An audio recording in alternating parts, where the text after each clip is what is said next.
Use the mic.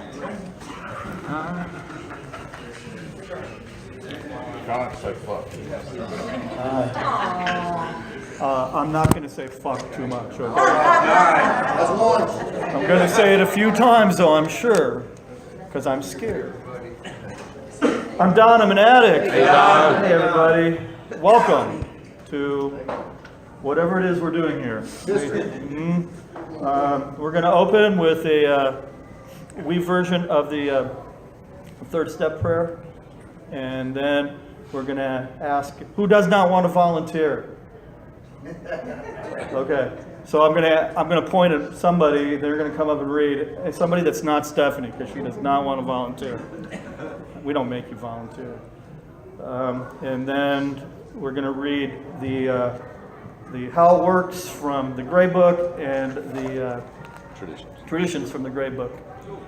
Those are what the volunteers are going to do. Then we're going to get started and talk about some stuff. And I'm going to say first to let you know that I really am scared of people. I don't like talking in front of people. So I did what a good addict would do. I drank some caffeine this morning, and I'm not really good on caffeine. So I'm going to need you guys to help regulate me. If I start going off on something or I get rather inappropriate, let me know, okay? So don't do that. If you'll ever get around to the fucking prayer. This is my friend Ryan. All right, let's have a moment of silence for all the addicts that are suffering inside and outside this room. And especially, for people who haven't heard the message of Narcotics Anonymous, and then we'll follow with the wee version of the third step prayer.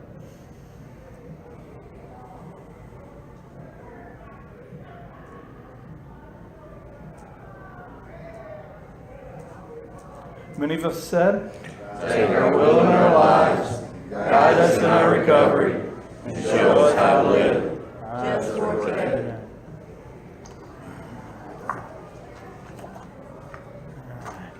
I'm going to point at you because you're close.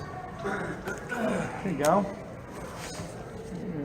How It Works goes to step one. Okay. All right. I think I can do this loud enough. You think so? Yeah. How It Works goes to step one. I'm an addict from Nashville, Tennessee named Travis. Hey, Travis. Chapter 4, How It Works. If you want what we have to offer and are willing to make the effort to get it, then you are ready to take certain steps. These are suggested only, but they are the principles that made our recovery possible. 1, we admitted that we were powerless over our addiction, that our lives had become unmanageable. 2, we came to believe that a power greater than ourselves could restore us to sanity. 3, we made a decision to turn our will and our lives over to the care of God as we understood Him. 4, we made a searching and fearless moral inventory of ourselves. 5, we admitted to God, to ourselves, and to another human being the exact nature of our wrongs. 6, we are entirely ready to have God remove all these defects of character. 7, we humbly asked Him to remove our shortcomings. 8, we made a list of all persons we had harmed and became willing to make amends to them all. 9, we made direct amends to such people wherever possible, except when to do so, is that right or is that typo? Would injure them or others. There you go. All right. 10, we continued to take personal inventory, and when we were wrong, promptly admitted it.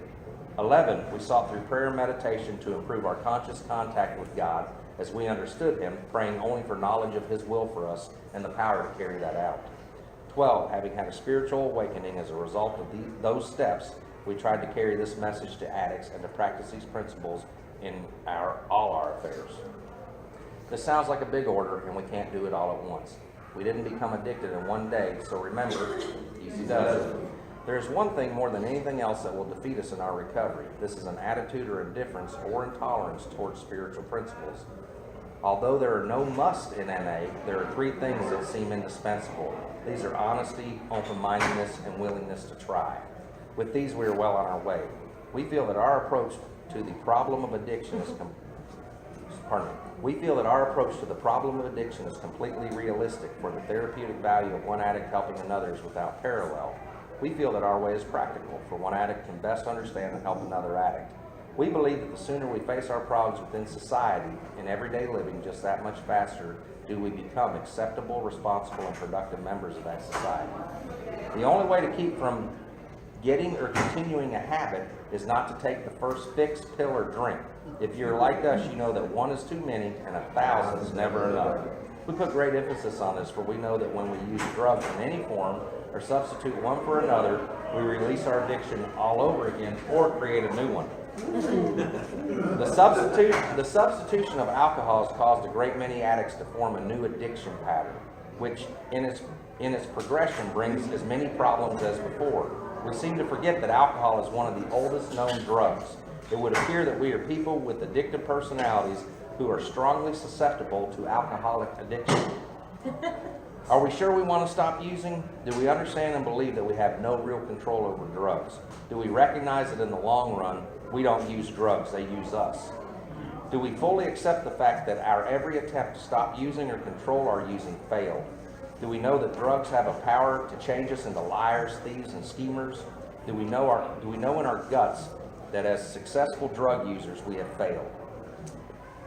We admit to ourselves that every time we hurt someone, we were loaded or trying to get loaded. When we came to NA, we were physically, mentally, and spiritually bankrupt. We hurt long enough and badly enough that we were willing to go to any lengths to stay clean, to live by the example of those who had faced our dilemma and found a way out. That seemed to be our only hope. One. Nope, we're doing it. I'm sorry? Well, where are you? Oh, you didn't get to step one yet? I'm not now. Oh, okay, you're smarter than I am. One. There you go. When we came into the fellowship at NA, we were often resentful. When we came into the fellowship at NA, we were often resentful at the suggestions some of the members made to us. Regardless of who we are, where we have come from, or what we had done, we were accepted in NA. Our addiction gives us all a common ground for understanding one another. When we were using, reality became so painful that oblivion was preferred. We had to keep other people from knowing about our pain. We isolated ourselves and lived in prisons built out of our own loneliness. Through this desperation, we sought out Narcotics Anonymous. After attending a few meetings, we began to feel like we finally belonged somewhere. It was in these meetings that we were first introduced to the 12 steps of NA. We worked them in the order they were written, and we use them on a daily basis. They are our solutions. They have become our survival kit, for addiction is a deadly disease. Our steps are suggested only, but they are the principles that make our recovery possible. Thanks, man. For those of you who came in late, that was the, hello? For those of you who came in late, that was the original, how it works.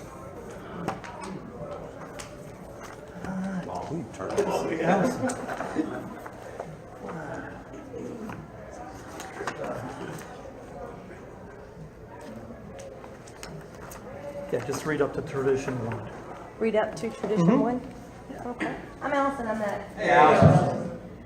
Chapter 6, the 12 traditions of Narcotics Anonymous. We keep what we have only with vigilance and justice. Freedom for the individual comes from the 12 steps, and freedom for the group springs from our traditions.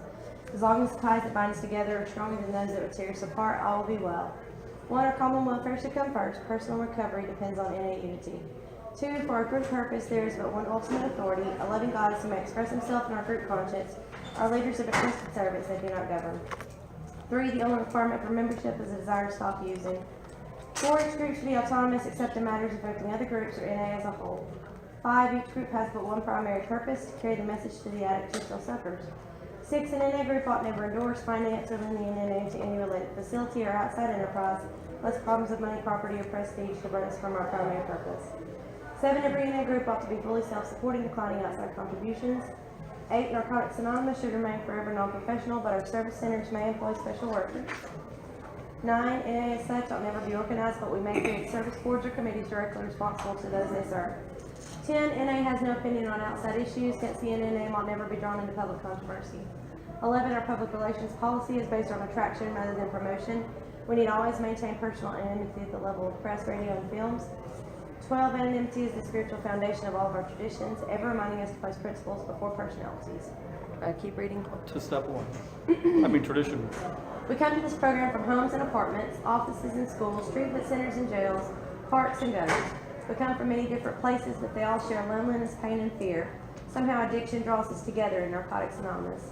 We came to this program for many different reasons. Those of us who stay do so for the same reasons, to stop using and stay clean. After we've actually stopped and the fog is cleared a bit, most of us take a look around to see what this program is all about. We start trying to do the things we see those around us doing. Eventually we come to the 12 steps and try to work them the best we can. The result is a degree of freedom that we never have known before. We find freedom from drugs and the obsession to use them, and in time a bit of freedom from that part of ourselves that has been destroyed. We're taught that we can only keep what we have by giving it away. So we seek out and give our hand to other addicts who have problems like ours and want to help. Usually one of the first things we try to do when we're working with a newcomer is to get them to a meeting. After all, that's what worked for us. Why is this so? What is it about our meetings that's so special? Usually about all we can say is that there is a feeling there, a feeling of strength and hope and love, an atmosphere of recovery. Our meetings are very special to most of us. They're a place where we feel safe, a place where we fit in. But what keeps it that way? One would think that at any time people like us get together, the results would be chaos. Groups of self-centered, self-willed, isolated individuals just can't meet together peacefully and safely, but we do. The reason that we can is because that we have the 12 traditions that help keep our groups safe and free. For most of us, understanding of these traditions comes slowly over a period of time. We pick up a little information here and there, and as we talk to members and visit various groups, it usually isn't until we get involved with service that someone points out that personal recovery depends on NA unity, and that unity depends on how well we follow our traditions. Because we hear about suggested steps and no musts so often, some of us make a mistake and assume that this applies to our groups the way it applies to the individual. The 12 traditions of NA are not suggested, and they are non-negotiable. These are the rules that keep our fellowship alive and free. By following these principles in our dealings with others in NA and society at large, we avoid many problems. That isn't to say that our traditions eliminate all problems. We still have to face difficulties as they arise, communication problems, differences of opinion, internal controversies, problems with individuals and groups outside of the fellowship. However, when we apply these principles, we avoid some of the pitfalls. Many of our problems are much like those that our predecessors had to face. Their hard-won experience gave to the traditions, and our own experiences have shown that these principles are just as valid today as they were yesterday. Our traditions are what protect us from the internal and external forces which could destroy us. They are truly the ties that bind us together, but they don't work automatically. It is only through understanding and application that they have power. I'm Ryan, I'm an addict. I got a couple of announcements before Don starts off here. The first one is, this stuff up here, if y'all can look at, handle, peruse, fondle, it ain't to take out of this room, it ain't to go away with, and please do not bring any drinks up here to these people. That's all that we ask. The second thing is, Don got his registration packet out a while ago. He said, this is neat as shit, the little frisbee looking thing. He says, this is the only thing I've ever wanted in any registration packet. I said, I'm not really sure that's what it is. And I threw it, and it's right up there where that. So if anybody's got their frisbee and don't really want it, Don would really like it.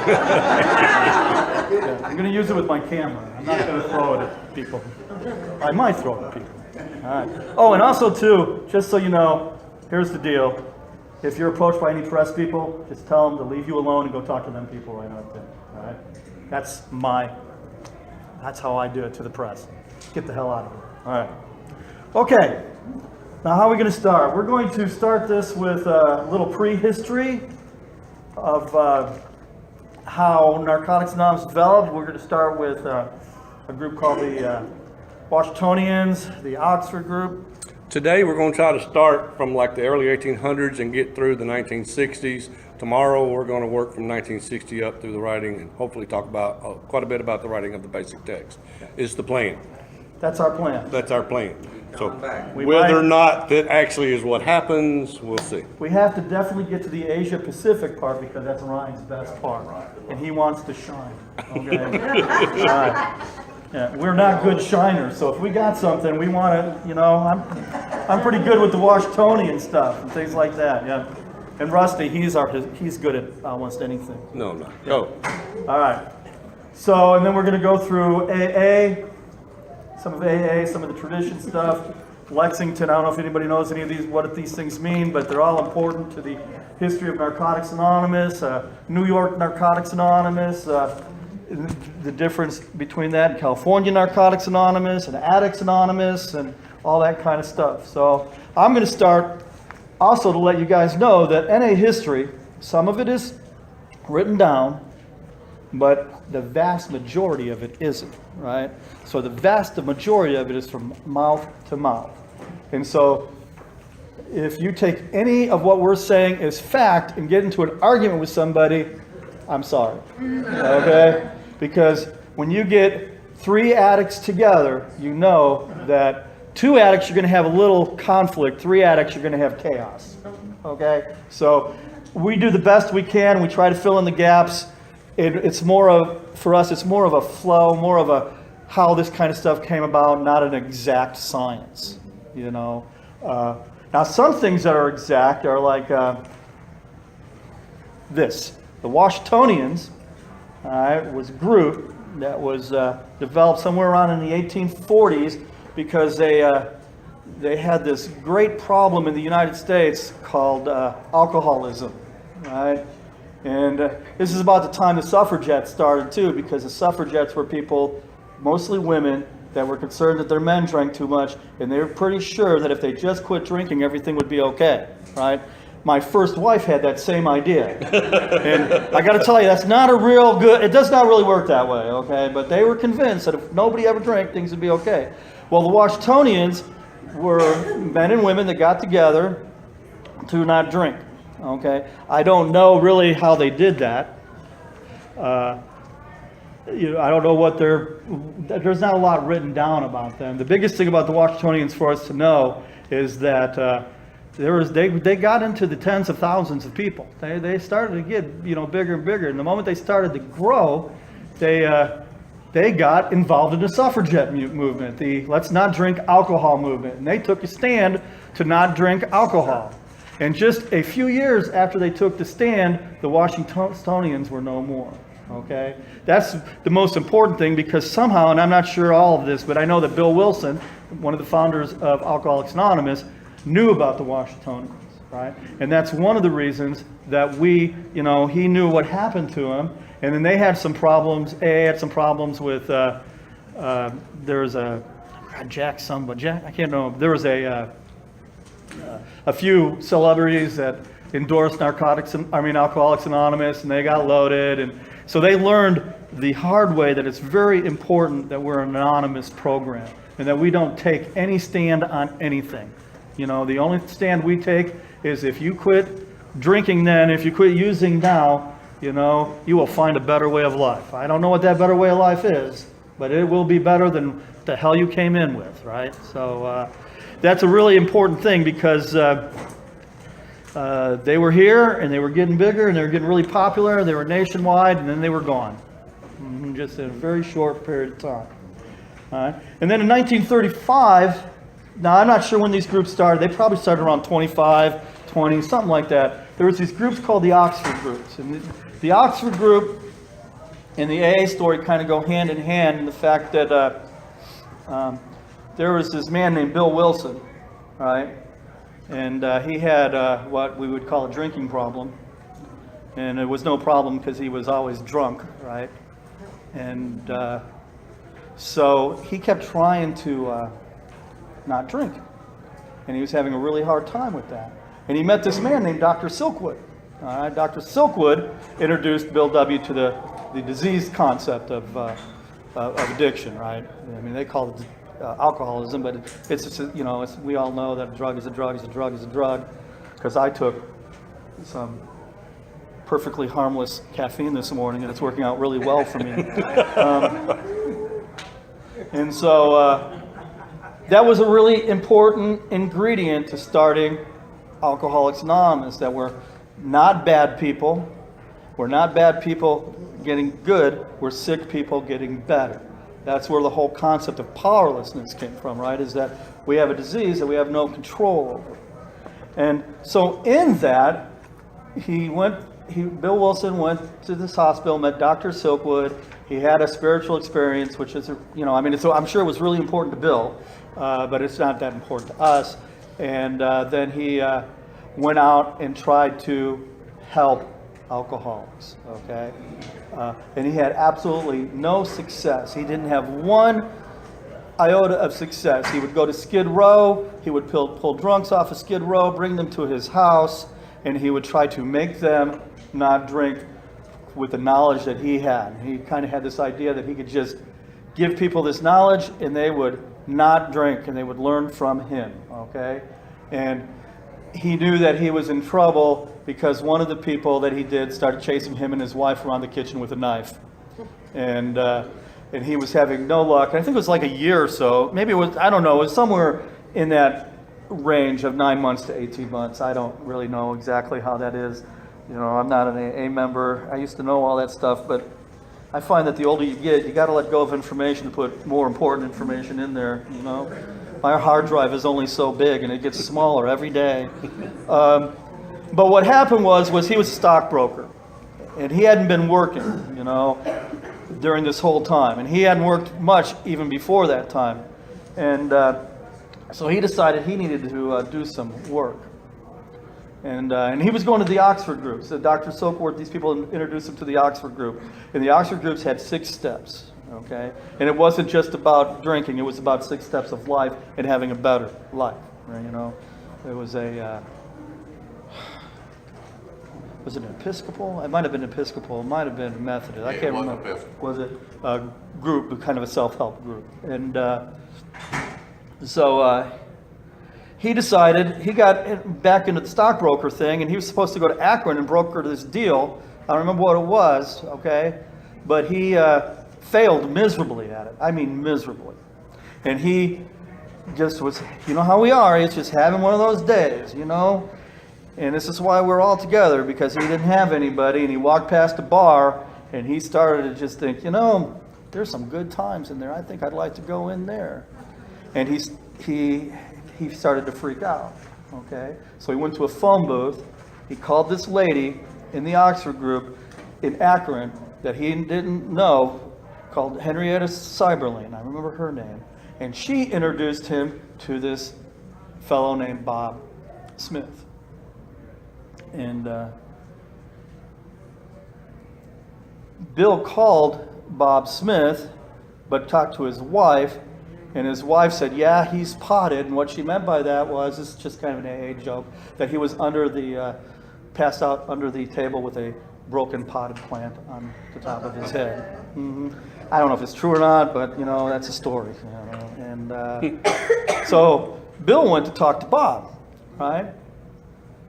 And here's how come this is really important, why we're here today.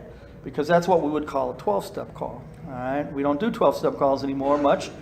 My friend Norm has some concerns about that, so if you would like to talk to Norm, maybe you guys could get together and you could do a 12-step call soon. But so he went to see Dr. Bob, and he started talking to Dr. Bob about all this stuff and all this stuff that he knows, right? And all this, you know, all the disease concept stuff and the spiritual awakening stuff, because spiritual awakening was really a big deal for him, right? And, you know, God and all that stuff. And Dr. Bob looked at him and said, well, you know, that's really all and good, and I really like that, but I don't think I can stop. And Dr. Bob was like us, okay? He was a proctologist, so he drank. I don't mean we are proctologists. That's not what I meant. I mean, I'm going somewhere with that, okay? Not that we can't be asses. I'm not saying that either. But he took a lot of goofballs. That's what they called them back then. Because goofballs didn't smell, so he could do his proctology stuff, whatever a proctologist does, right? Keep going. And then he would be able to take the dope. So he was talking to Dr. Bob, and Dr. Bob said, I don't think I can do this, right? And Bill said, you don't understand. And this is when Bill finally got it. He goes, you don't understand. I'm not here for you. I'm here for me. This is a significant change. Right. This point in time is when it went from going out and making other people get clean to him doing it for himself. This was the moment when everything switched. Now, we didn't say this in preparation, but if it wasn't for all this other stuff that we're talking about, the Washingtonians, the Oxford group, AA, and all of this stuff, Narcotics Anonymous wouldn't be here. And as you hear the rest of this, it's all going to fit together. You'll see. how it all fits together. I'm sorry, go ahead. Oh, all right. I just wanted to Keep doing it. This was the moment where I go, oh, that was it. I get chilly balls because I mean things changed at that moment in time. See, that's the moment, like when we talk to sponsees, we're helping ourselves, right? If the sponsee gets anything out of it, well, better. If I share the meeting and get some out, that's good. But I'm not there for you. That makes it honest, right? That means I'm not trying to make you do anything. Right. I'm trying to give you an idea that you have a choice, right? And you don't have to live this way anymore. But you know how we don't like people telling us what to do, right? And there is I'm sure you probably have not met this personality, but there are many of us that have this we versus them personality, right? And they're out to get us, whoever the fuck they are, right? They're trying to get us. Yeah. So that's another thing what we get into later is that has really helped make us and destroy us, and helps us know that there's probably something God in charge of this, because we work really hard at messing ourselves up. But I'm going to go that far, right, with the Oxford group, and then Bill took the 12 steps, and he turned them into the 6 steps, and he turned them into 12 steps, the 6 steps of the Oxford group. And then over a period of years, that was June 10th, 1935, and over a period of the next 10 years, a lot of other stuff happened, but in Alcoholics Anonymous, what happened was, then they started to develop the traditions, okay? Because there came a point where all these AA groups nationwide were meeting, and every one of them had different rules. And they didn't really know, what the rules were. I mean, there were some groups black people couldn't come. There were some groups that were just for men. Women couldn't come. Women couldn't come. It was really hard for women to get into Alcoholics Anonymous for a long time. And so they had all the groups send all their rules into the to GSO, right? General Service Office. Yeah, and they found out when they put them all together that there was nobody that if they used all those rules, nobody could be a member of Alcoholics Anonymous, right? No one, right? So they started to develop the traditions. And Jack Armstrong was the guy that he was in AA, and he had this big thing in a magazine and stuff, and some stuff happened, and so they started to realize that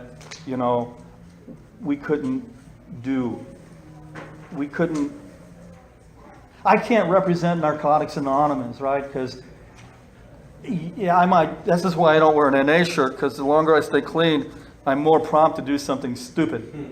And so I don't wear NA shirts in case I'm out at McDonald's and the little girl says, "How you doing?" And I think she's saying, "What the fuck is wrong with you?" And then I do something really dumb, and then she's like, "Man, I ain't going to that Narcotics Anonymous. That guy's crazy," So I'm gonna let Rusty's gonna take over from here. Okay. Don jumped into the traditions, which actually came out in 1950. But before that, and if you've seen the movies, and read the books about the birth of Alcoholics Anonymous, there's some really good movies out there about it. In 35, I didn't know it was June 10th, you said? I didn't realize that was the date. I just knew 35. Is that what it is? Dr. Bob's clean day? Okay. I knew a lady in Jackson, Tennessee in the early 80s whose name was Evelyn Hubbell. And she supported the little NA group that was trying to grow at the time. And if you've been around any time at all and you've heard any of the stories, we were all told you have to go to both fellowships. And, Jimmy was an ANDA, and there was a real belief in going to, multiple fellowships at the time. Well, she came to our NA meetings, and she had been clean. She was the second or third woman to ever get sober in Alcoholics Anonymous. She's not named in any of the books. Her name was Evelyn Hubbell. She's dead now. She even had a shoebox. She moved from Akron, Ohio to Jackson, Tennessee, with personal letters between her and Dr. Bob. And she wanted to donate them to GSO, and she came to a meeting and she was sharing about it. What do I do with them? And somebody said, they've been in a box for 50-something years. Put them back in the box until you send them to GSO. She's like, oh, okay, good idea. She put them back in the box. She was a friend of mine, and she told me this story that I have since validated about the 12 steps of Alcoholics Anonymous. So Bill is telling people about how to stay sober. And somebody said to him, this is pre-1939, which is when the big book came out, if I'm not mistaken. I want to say 37. Somebody said to him, you need to write this shit down. Yeah. So he's staying in a hotel in Akron, Ohio. This is the story she told me. And he goes back to his hotel and he goes into the bathroom of the hotel. And this is 1937. Men wear coats. At least he did. And so he hung his coat up and he sits down on the toilet and he's taking a shit, literally. And he pulls an envelope out of his jacket pocket and he writes down 6 sentences on probably the 6 steps from Oxford group on his knee while taking a dump. He gets up, he goes into the room of the hotel, he's finished doing his business, he sits down and he writes down 12 sentences that he got out of those 6 and he numbers them. That whole process took less than 15 minutes and they have not been changed since. So, the 12 steps that you worked that have been adapted from AA were written while a man was taking a dump. There's something spiritual about that to me. I don't know why, but there's something spiritual about that to me. That's what's saving my life. So he writes it down. They published the big book in 39. They go through the whole process of nobody can be a member of AA. The steps come out the traditions come out in 50. Oddly enough, guess who gets sober in 1950? Jimmy K. And then in 53, as you all know, he started, or a lot, you may not know, he started a program of Narcotics Anonymous because he saw people using and dying. It was, read that first meeting thing, the one. August 19, 1953, a committee of 6, including Gilda Krause, Paul Rosenbluth, Jimmy Kennan, Steve Ryan, Frank Carlahan, and Doris Carlahan, got together at 10,146 Stagg Street at 8 p.m. for the purpose of organizing an AA-NA group.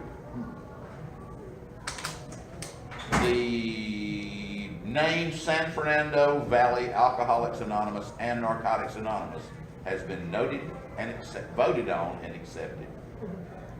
This is handwritten, but really bad photocopy of it. But the original of that, Jimmy Kennan had it for years and years, and he gave it to a man named Greg Pierce, who was somebody that was influential in my recovery. He's not with us anymore, but he had this at the first history conference that I went to in Madison back in 1990, and I got to hold that in my hand. And let me tell you, that's powerful shit.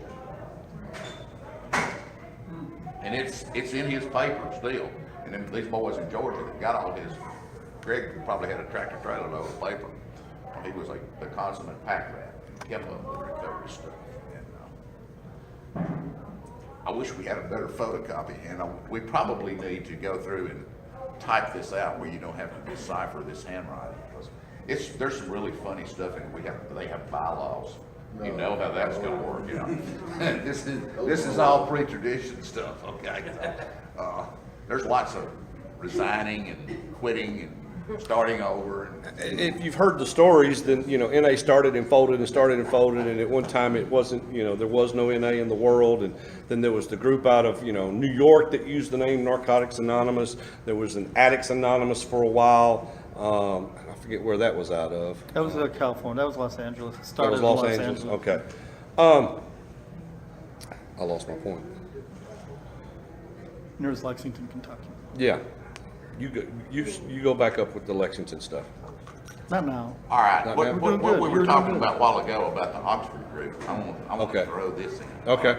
When we read what is the Narcotics Anonymous program, that many of us read in every NA meeting that we go to, one of the sentences in there says, our program is a set of principles written so simply that we can follow them in our daily whatever. I screwed that up. Well, they're written so simply that I didn't really have an idea what the hell they were a few years ago, the first 20 years of my recovery. I had never seen a list of the spiritual principles underlying the 12 steps. And I got to sponsor this little boy, and he got clean in Jacksonville around 1980. I don't know exactly when. He got clean in AA because there wasn't any NA in Jacksonville in 1980. And he said an old guy at the first meeting he ever went to gave him a little yellow card, and this is orange, it's not yellow, but with a list of the spiritual principles on it. And just for your curiosity, step 1 is honesty and acceptance. Step 2 is oath. Step 3 is faith. Step 4 is courage. Step 5 is integrity. 6 is willingness. 7 is humility. 8 is justice. 9 is judgment and discipline. Boy, those are 2 of the top 10. Aren't they? Number 10 is perseverance and open-mindedness. 11 is awareness. And 12 is love and tolerance and service. And so I pressed them after getting kind of introduced to this about where the hell they come from. And the best I could figure out from those guys in that sponsorship, this guy had 5 or 6 years clean longer than me when I first started sponsoring him. And he's since deceased, like many of the guys that I sponsored. They're all younger than me. That's depressing too. Where the hell this came from? And he said that it goes back to Bill Wilson gave credit for those principles underlying the steps to a guy named Sam Shoemaker, who was a shaker and mover in the Oxford group movement worldwide in general, and in particular in the group in New York where Bill got sober. So, Interesting. voila, I I'm did done. not know that. I did not know that. I did not know that. Interesting. Back to you. Yeah. I'm trying to figure out where to go from here. We found out that about it this. works This, best if we feed off each Yeah. other, because we're not good speakers. I want to talk about this for a second. This is a reprint of, I forget even what they call this book. Do you know what they called this? I think that is the original, where's the time? Called it the yellow book. I The think they called little it brown booklet Yeah. is what they call it. Kinda Yes. yellow. It was originally printed in 54. Yes. And there's an original over there. The red ones were reprinted, or that's how you know they're reprinted, because they used the red cover. And we got these at a history conference we went to in Atlanta, 10 years ago? No, I was like 2012. 12? Oh, it wasn't that long ago. In Atlanta, yeah, the one in Nashville was long. Oh, okay, Long. That was okay. a long. But this came out in 54, and it's real interesting that some of the stuff that's actually in it. Do you need Narcotics Anonymous? Do you fix because you were shy with other people? Have you ever felt remorse after fixing? Is using affecting your reputation? All of them say using. Have your ambition decreased since using? Do you crave a fix at definite times of the day? Do you want to fix the next morning? Does using cause you to have difficulty in sleeping? Is using jeopardizing your job or business? Do you fix to escape from worries or trouble? Do you fix alone? There's 20 questions here, and the different ones, but it says if you answered yes to any one of these, you may be an addict. If you answered 2 or more, chances are you are an addict, and if you were 3, it's beyond a doubt. You are an addict beyond doubt. Okay. That's where I am. That's where they pull for am I an addict? That's where, Yeah. All right, But the and language in it was kind of interesting. It's kind of the things that I wanted to talk about because this is the one we were talking about, all we ask is that you have a sincere, honest desire to stop using. And what is the Narcotics Anonymous program? It has the steps in it. It does not have the traditions in it, which is kind of interesting. Whereas the little white booklet, we don't have the little one, but this is the big version, came out in 61 or 62. They're not real sure which it 61 actually. on the timeline. Is that what it says, 61 on the timeline? It had the traditions in it, and that was Jimmy pushing the shit out of that. Because he's the one that said we got to have the traditions.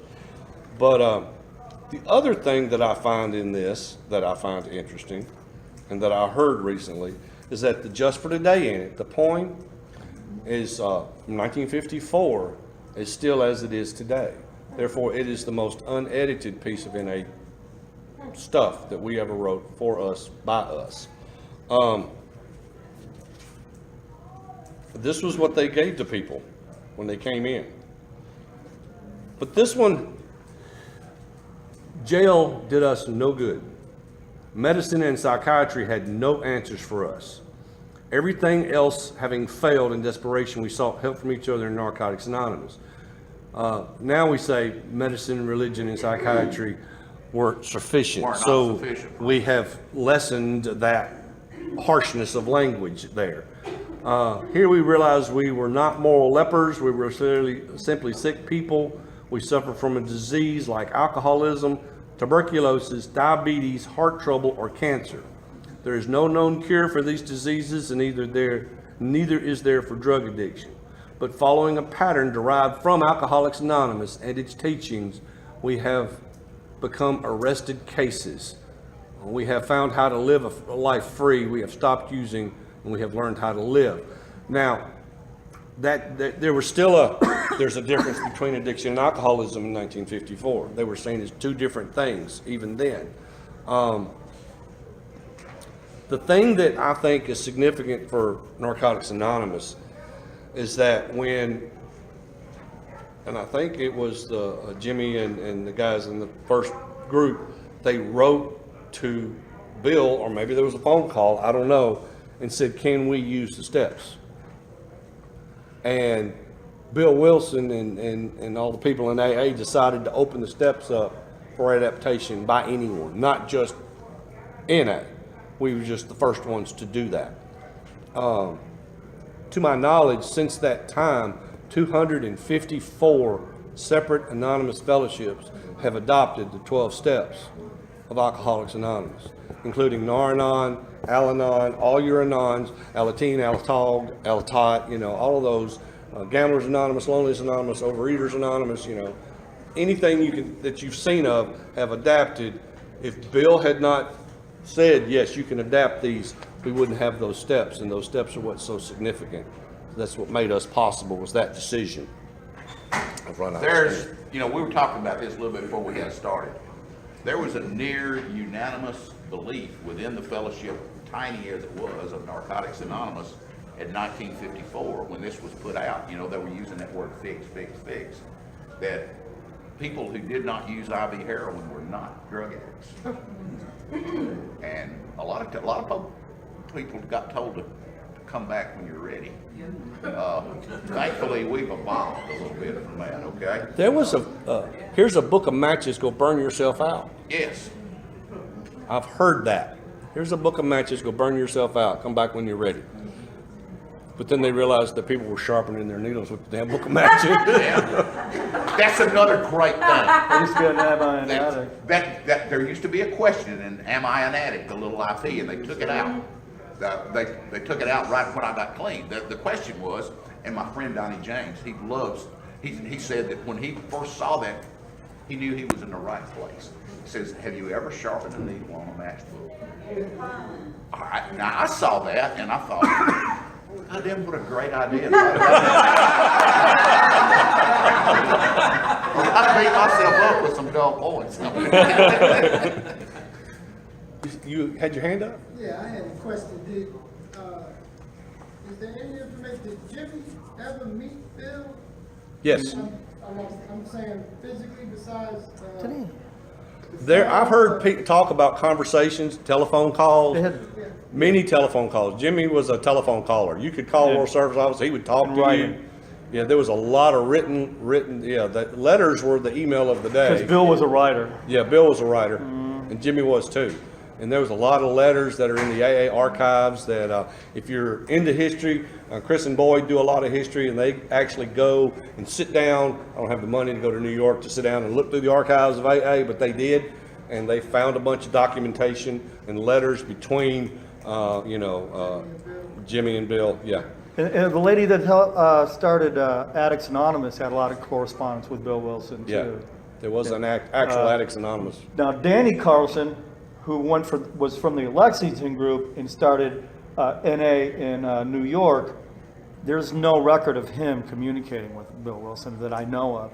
And they made a decision not to incorporate the traditions, right? And then there were some groups that I think the last one was somewhere in the early 70s. There was a group in Cleveland that was still active from that branch of what people called Narcotics Anonymous. But that was not California Narcotics Anonymous. That was, a whole different breed of Narcotics Anonymous. That's where Father Dan Egan, if you ever hear about Father Dan Egan, he used to work with... Wrote this book called The Junkie Priest. Yes, ma'am. Can you clear up about the Lexington group? Because I know that it started the federal substance abuse program from Lexington, not from Kentucky, but it's the Blacksburg prison now. But just clear the Lexington. You can say Lexington group. Yeah. There was 2 places in the United States that, and I can't remember, the other one was in Houston, I think, in Texas. But Lexington was the big one, right? Lexington is where they treated addiction, right? There was a federal treatment center there, and I don't remember the doctor's name, but there was a man from Alabama named Houston, right, in AA, that wanted to do something about addicts here in Alabama. He got sober in Montgomery. Yeah, and he moved to Lexington. Yes. Right, and he helped. Houston S. He helped them start another group called Addicts Anonymous. All right, and that went for a while. They had a publication called The Key, right, and Jimmy K had some of the keys, and he went to Lexington, Kentucky. In the early 50s, he went to Lexington, Kentucky to figure out things. And Danny Carlson, I know of at least twice, I think it was more than that, went through the program in Lexington, Kentucky, and then the last time was in 1948, and he left Lexington, Kentucky, and started a group that he called Narcotics Anonymous New York City. Mm-hmm.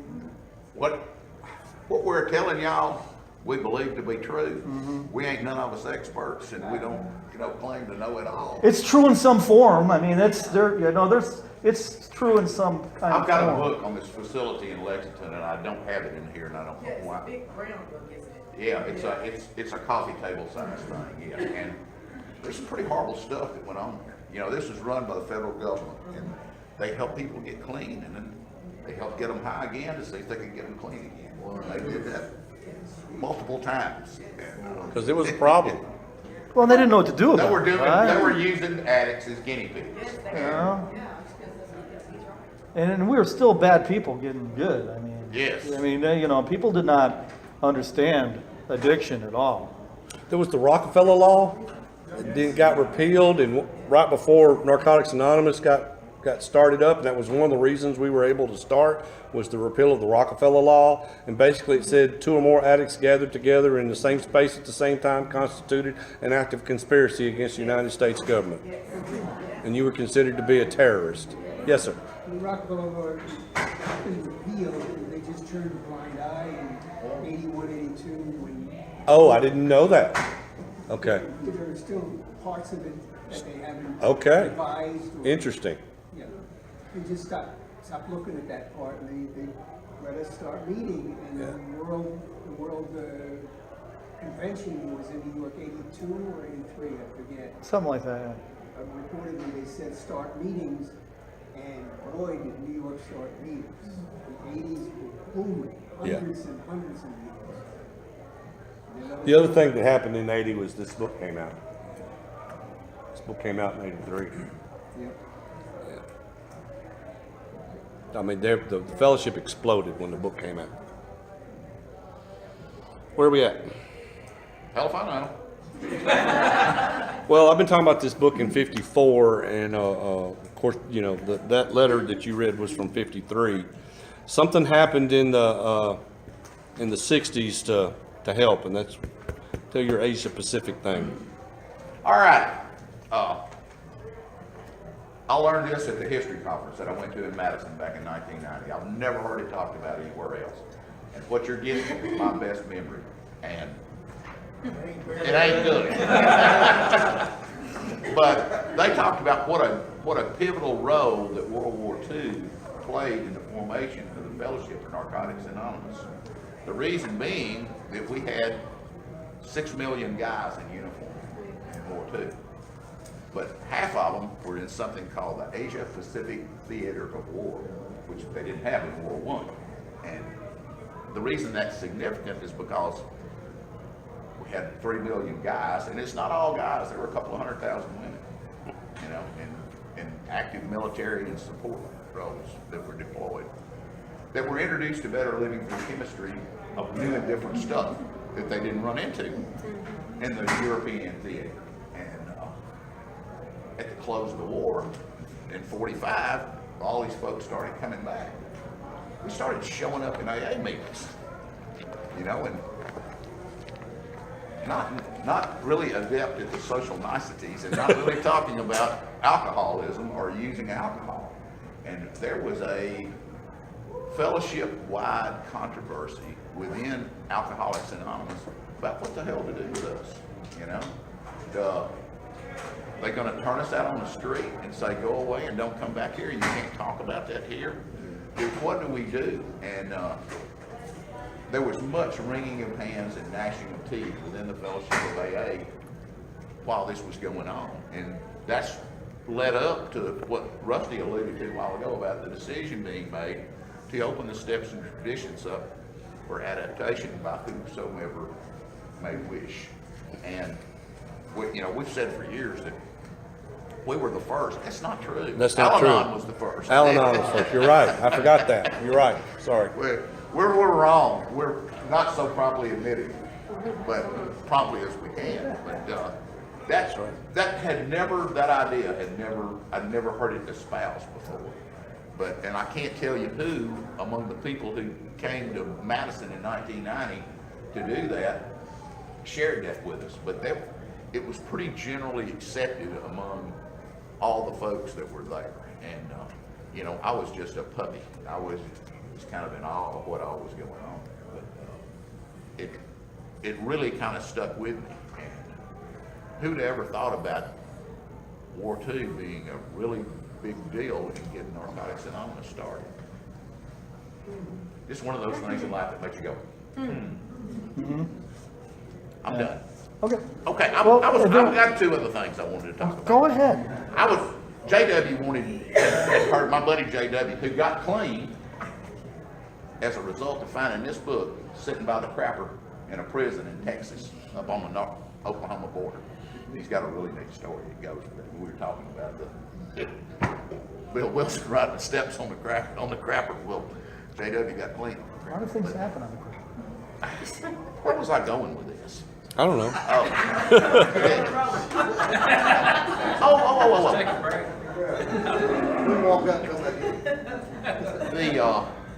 I'm just having a brain fart of the first magnitude. I don't know what to tell you.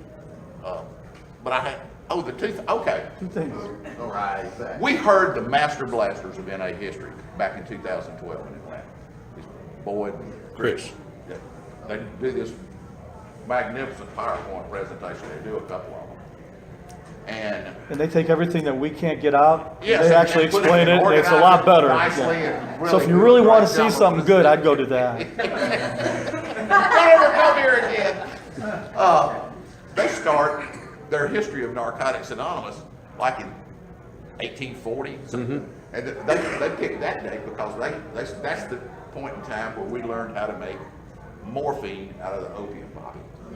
And that was a big deal. Yeah. And then they go to a little later in the century, about the invention of the hypodermic needle and what a role that it played in the growth of addiction. And a not so funny aside, the guy that invented the rig, his wife was the first person to die of an IV drug overdose. Didn't take long, did it? On morphine. Yep. What Was the that second? both? Huh? That was both of them, I think. Come on, think of something. No, man. That's it? I'm All right. good. Well, I think we should talk about the traditions some, and people coming in and out of Alcoholics Anonymous. I got here, now I did a lot of research, and we did a lot of research, and we wrote this all down, and you guys got a copy of it, and you will notice that it has at least 1,500 spelling, typo, all kinds of errors, so you don't have to tell me. All right, I know, it's all fucked up. So read it. But 1939, there was this guy named Dr. Tom, and he went through Lexington program with a 12-year morphine addiction, and That's where he found the newly published book of Alcoholics Anonymous, and he returned to Shelby, North Carolina. He started an AA meeting, and he seems to be the first known documented person that we know that recovered from opiate addiction using the steps of Alcoholics Anonymous. All right. AA General Service Office used the Shelby group as a response to inquiries about drug addiction. And there were lots and lots of people, and they didn't really know what to do with these people. Bill Wilson wrote a book about those, I think, not a book, a pamphlet, I think it was called Those Amazing Goofballs. It had the word goofball in it, and I think it was Those Amazing Goofballs. There was a lot of people in AA that were, what was the medicine they put in there? But they were taking inhalers. People in AA were taking inhalers and taking the shit that's inhalers and using it. I'm sure they were shooting it up. I don't know what they were doing, but they were doing something with it. And so they're having a lot of problems with that. And not only with addicts contacting, they just did not know what to do. But as the traditions formulated, and they were first printed, they weren't accepted by Alcoholics Anonymous, but they're first printed in the AA Grapevine, which is a little Monthly magazine. Magazine, in 1946. So they finally came to the idea that addicts were welcome in Alcoholics Anonymous as long as they had a drinking problem also, right? And they could go to any meetings they wanted to. But if they just used drugs, they could only go to open meetings. And you'll hear that story if you ever listen to Vito's story. Vito's a cool guy. And he'll tell you, and he'll tell you about that because he goes through New York and he has all that experience and how he could only go to open meetings. And, that's where they started to realize that alcoholism, Alcoholics Anonymous, that's where we got this thing. We have to have focus, right? They can only do one thing. And their thing was alcohol. And if you could get better from other things, just like our thing is mind-changing, mood-altering chemicals. But even like me, having a food addiction, I can still apply the principles. It's just Narcotics Anonymous focus is mind-changing, mood-altering chemicals. It's still the same fucking addiction, right? It's the same disease. Now we know that, But so in did you say 50? Yeah, because 12 and 12, the AA 12 and 12 came out in 53. Yeah. And AA really never pushed the traditions. They were really never a tradition pusher. And we had a lot of conflict between 53 and 60 because we had personalities, right? A lot, I don't know, in my home group, everything goes smoothly. We never have arguments, and it's just beautiful, and it's all about love, and It's an honest program. But it wasn't in 1950, right? And then there's people like me. Yeah, and then there's Ryan. And so, I'm not kidding. so He's an ass. there was a lot of personality, and there was a lot of personality that wanted to run the meetings. And there's a whole story between 53 and 1960. And one of the personalities was this guy named Cy, right? And he wasn't one of the originals that signed either one of the papers. But he was an original, and he was one of the ones before Narcotics Anonymous was formed. He was one that would go with Jimmy to one of these jails, one of the sheriffs. They went into a jail, and they talked about applying. They talked about what we talk about Narcotics Anonymous, trying to help addicts. And he was very big into running stuff. So him and Jimmy always would hit heads, And by the end of the 60s.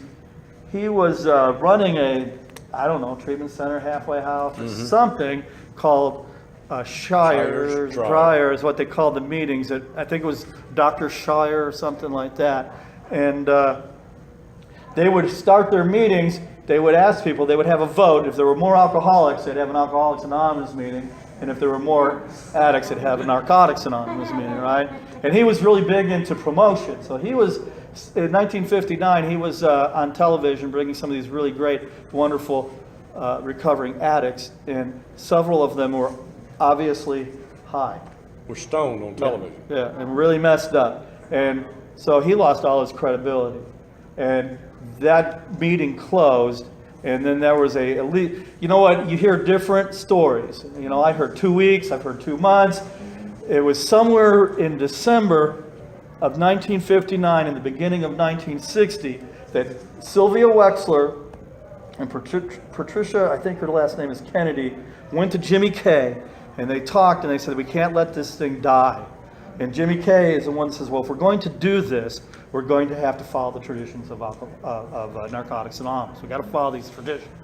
And I think that is a really significant thing, because when you go to a lot of other 12-step programs, you know, we really push the traditions. It's really a big thing for us. And one of the reasons it's a really big thing for us is because we experienced all the problems of not having the traditions.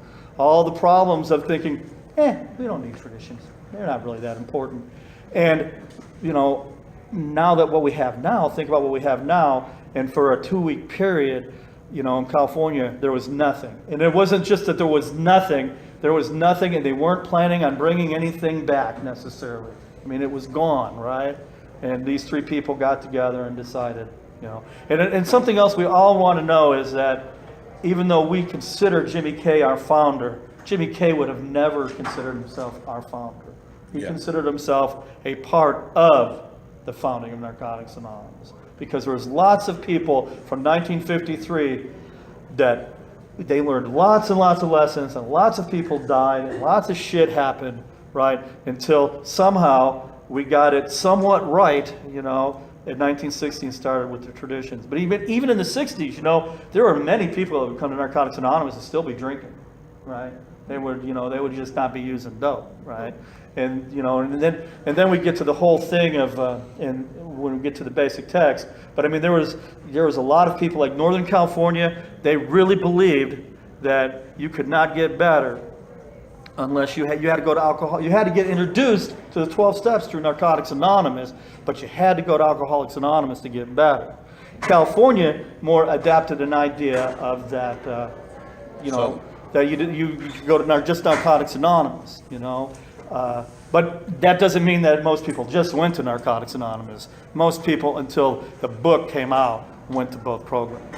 And then we really started to develop, you know. And they also Jimmy had this thing about, there was this, you know, we've always had these little wars, right? One of the wars we had before the book was, are we recovered or are we in recovery? Do we recover or are we recovered? Jimmy K was always, my name is Jimmy, I'm an addict and I'm an alcoholic.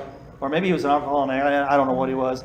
And he was always recovered, okay? And he was not in recovery, he was recovered. He was a recovered addict, you know? And now we look more on the fact that we're in recovery, we are never fully recovered, right? And we know that because we see stupid people that have a lot of clean time, like us, forget to do what the fuck we're supposed to do, and then going out and using, and yeah, obviously we are not recovered, right? Yeah, kind of like I ended up with the police helping me visiting Comcast the other day. Yeah, and you weren't even using anything. No, I was clean. I haven't heard that story yet. It's a new one. It's a good one. What was his thinking behind claiming he was recovered? Why don't you go into that? I think the disease concept hadn't really solidified itself in being one disease, and that, you know, this is a mental, brain, soul disease. I had a conversation with someone, they're like, well, you know, that it was a choice. I'm like, well, yeah, the first one is, but after the first one, no, it's not a choice, you know, because the brain rewires itself. It literally rewires itself. Using is a behavior that causes your brain to rewire itself. Recovery is a behavior that causes the brain to rewire itself. But back then it was, you know, we were powerless over, and there was more focus on the substance, I think. Jimmy originally got clean and got sober in AA. There was no NA in 1950. Okay, anybody in the room got right at 3 years? Right around 3 years. Think of somebody you know with 3 years clean, starting a fellowship. It doesn't exist. I mean, think of you at 3 years, if you got more, starting a fellowship. You know, he was trying to start a fellowship because he saw these people coming in and they would send them back to the drug room. You know, oh, you're a drug addict? Well, you know, they send them back there. And Jimmy was back there. I've heard, you know, some of his talks. But they had recovered to normalcy. I think it's the definition of the words that's the reason it's different now. Whereas today we've evolved. And it's interesting to see when these things happened.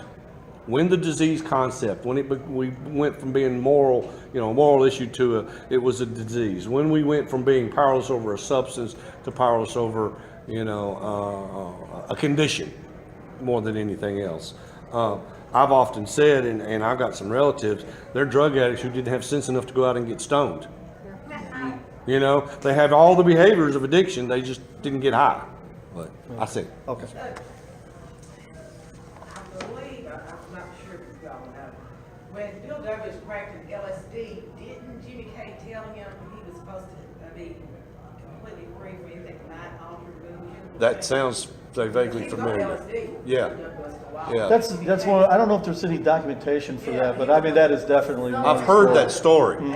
I've heard that Bill dropped some acid back in the 60s. Oh, he did do that. I'm talking about the Jimmy K. Bill. Oh, okay. Sober. Got another hand. Yes. Yeah, Todd, I'm an addict. Todd? Scott. As far as PR, I figured for NA, you'd have to go to an AA meeting to know if an NA meeting existed. Is that how they got the word out about NA? How would you know that this new fellowship popped up? It's a good question. They recruited Yeah. actively. They went down to on the street corner. Said, "You want They to went to come?" AA meetings. And they and went to AA recruited meetings too. and brought people and. Yeah. So it was promotion, not attraction. Absolutely. And we, yeah. It's a fine line there, Allison. And it took it took the next, 15 years, well, even a little bit longer than that, because I forgot when Greg wrote the NH, we put out the NH tree, but, it took another 15 years just to develop a somewhat of a service structure, some type of service structure. It took a long time. The fellowship was really, really small. I heard that the World Service Office was Jimmy's trunk. Yeah, it was for a long time. Struck his car, and then it was a closet in his house, and then it was an extra bedroom. And see, and this kind of gets us into what we're going to talk about tomorrow, but we can kind of leave it at that, is that, see, everybody expected Jimmy was going to write a book. He was going to write the book, right? Well, Jimmy never did write the book, okay? And Bo, who got clean in Marietta, was wondering why there was no book.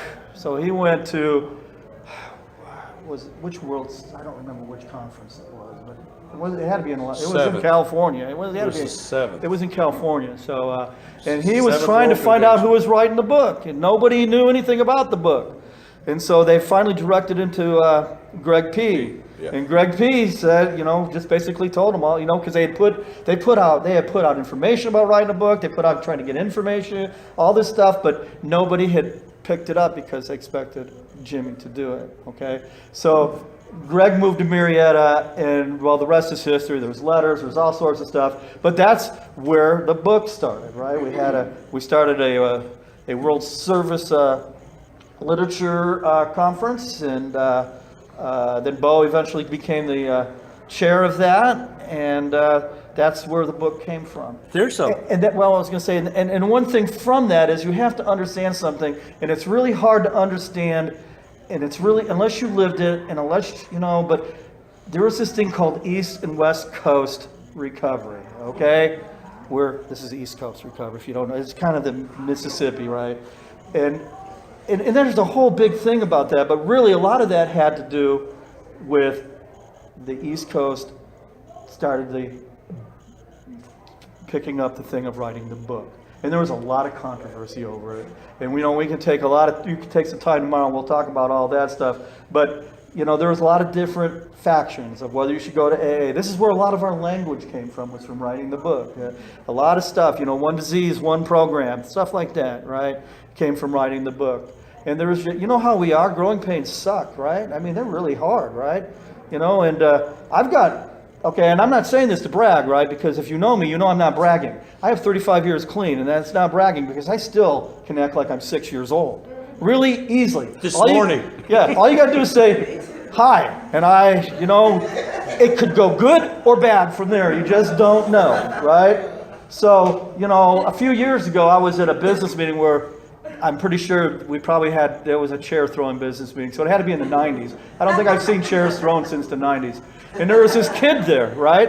And he was like freaked out about what was going on. And I looked at him and said, it was like his first business meeting. I said, imagine you being in charge of everything, a room full of yous. And he goes, oh. I said, there you go, right? You know, we tend to want to put people on the pedestals, but well, you know what? I got to tell you, Jimmy K was a human being.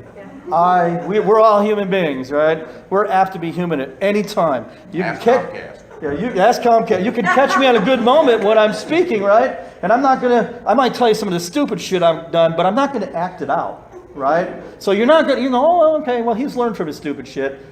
About 70% of the time I've learned from my stupid shit. There's always that time where stupid shit's gonna come out. And then you find out that the older you get and you accept step 7 and the fact that you have no control over your character defects, it seems like they can come out at the most inopportune times. And it's a really good idea to not have a Narcotics Anonymous shirt on when you do that, or a hat, just to reiterate that. If you have one of those on, be on your best behavior. Don't let people know who you really are. Yes, ma'am. Question, you saw the east and the west. Okay, is that what the baby blues names are coming from in the book? That's a whole story, and there's some yes and no to that. But we will 90 minutes. We will talk. What we're going to do is try to talk about that tomorrow, right? There's a whole lot of stuff that went on from 1960 to where we started the text, but a lot of it is boring. There's a couple wars like the addict, alcoholic, recovery.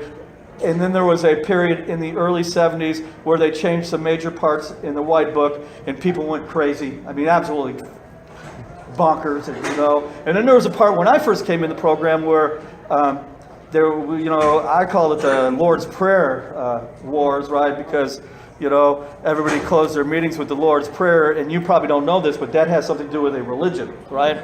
I didn't know that. And then that was where people were really upset about it. I went to the World Convention in New Orleans, 86, 87, I don't know. 84. I don't know, Kermit could tell me. I went to that. That's why I I should remember. have said that. Okay, I want you to know something. I drank some caffeine, and this is kind of We know.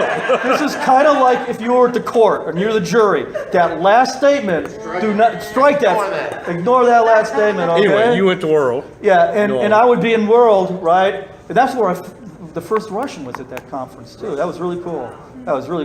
And but I went to that conference, and you would hear people start with the Lord's Prayer, and there were people who would yell, "Not my fucking father," right? When they said, "Whose father?" and they would yell, "Not my fucking father." We've had a lot of growing pains, right? We've had a lot of growing pains. Somebody have a question? I was just asking, what was your initial question? I heard your answer. It was about the baby blue and East Coast and West Coast That was recovery. an outgrowth of East Coast, West Coast. And the simple answer to that is yes. Yes, The simple answer to that is yes. but it's not simple. It's actually the first copywriter starting at the basic text, It's the first what? like more or less starting out the basic text. Is that what it was? The Baby Blue is a reprint of the first half of the book of the 3rd edition revised, okay?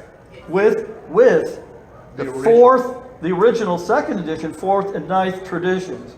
So when it says on the Baby Blue that it was fellowship approved, that is not true. Right. Because we have never approved a fellowship approved basic text with both of those in there, right? Because the world's It's starting- never happened. Well, as a fellowship, the fellowship has approved every basic text. Now, there are people that might not like the way it has been approved, right? And there might be some controversy over that approval process. But they have all been approved by the fellowship in one form or another, okay? Which is part of the conference. Which is probably 5 workshops. Well, we've gone an hour and 15 minutes. Yes, sir. You mentioned world literature, you mentioned world literature at the time. Were we considering the U.S. world? And at what time did they go overseas? Australia. There was Australia. That happened in the late 60s. There's some stuff. If you got this timeline, it has it written in there when that stuff started.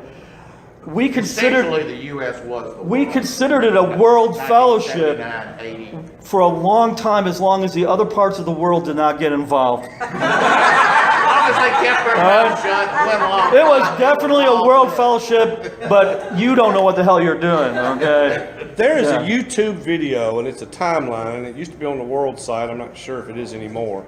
And what it is, it's a progression of years. and it shows the year as it goes on. There's no music or anything, and it shows the number of meetings where they are in the United States. And then when it goes outside the United States, it shows a picture of the world, and it shows the number as each year progresses. And it's like very little growth until 1982 and 1983, and then The book just put us on the just map. put us out the roof. It was phenomenal. And see, that's where you can figure out where the controversy comes from, right? Once the book came out, we started doubling in size every 6 months. Yeah. 18 months. But that's- No, I know after a while, another year, it was every, then it was every, yeah, but it was a year, then it was 18 months. But what I'm saying is think about it. We had all these new people. I mean, ever since I had a year clean, I was an old timer, okay? I'm not saying I was an old timer, right? I was a fucked up son of a bitch, but everybody looked up to me, right? So, I mean, we had all these people that knew absolutely nothing about interacting with human beings, let alone ourselves, right? Trying to organize this worldwide fellowship. It was really tough. This book came out in 82, 83. It's number 3, okay? My home group in Jackson, Tennessee, the GSR walked in. He got the book because it was, you sent, the only address they had was our GSRs. And he had number 606. I remember this, okay? I actually remember sitting down and reading it. I had 9 months clean when it came out at the time. And I thought that they sent one to every group. So I was at a history thing like this, and I said, they sent one to every group. And Bo, who was there, was also on this history panel. He said, no, Rusty, that's not true. He said, we sent one to every address we could find of anybody who wanted one. Okay? They cost $25.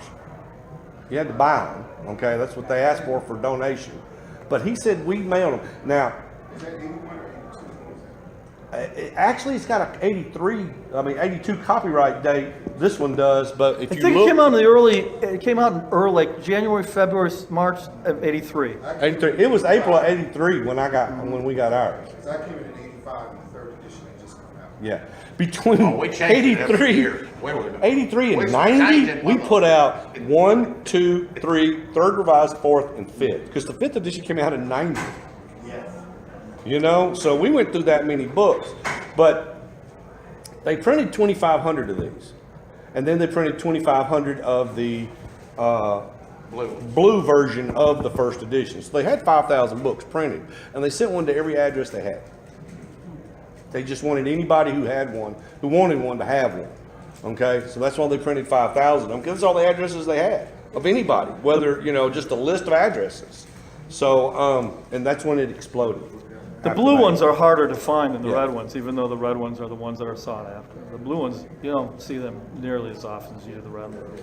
Yeah, I did a big spiel about that here a couple of years ago. We were talking about this. You just can't find it. The blue ones in worth a damn shape. And a guy that was sitting in there listening, a guy who introduced me to Narcotics Anonymous, by the way, went home and came back and said, "Is this what you're talking about?" I mean, just like it's brand new. Lawrence Reeves is who I'm talking about. Yeah, he bought it at a used bookstore in Birmingham for $8.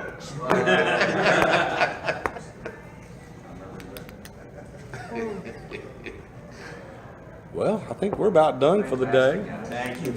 Let's close with a prayer. Well, if you're excited about it, we'll be here at 9:30 tomorrow morning. Yeah, we'll be doing We're going to be another. here all day. We're going to be here all day. One of us will be here all day to talk, answer questions, not be able to answer questions. I'm really good at not answering questions. All this stuff up here, we didn't even talk about that, was amassed by a guy named Bill Brooks, who started the first NA group in Alabama, Decatur, called Open Minds Miracles Group. And he kind of started the North Alabama History Committee, which is not responsible to anyone but itself. It's me and Don and Rusty and Ed. I want y'all to feel free to come and examine this material all you want. And please don't take any of it out of the room. It's up there so you can see it, touch it, and feel it. It's a whole lot better than looking at it online. Please don't bring anything you bring up to the table. Please not cute. I'm warned of that. let this circle represent the things we can do a lot of people together. Let's have a moment of silence. We're still seeking something that we can say outside of these rooms. We want to be out every year this way. Like, let's follow that by one verse at a time in the street. Thank you. Moving on. God, grant us the serenity to accept the things we cannot change, the courage to change the things we can, and the wisdom to know the difference. Just for today. Keep coming back, it works, it's working.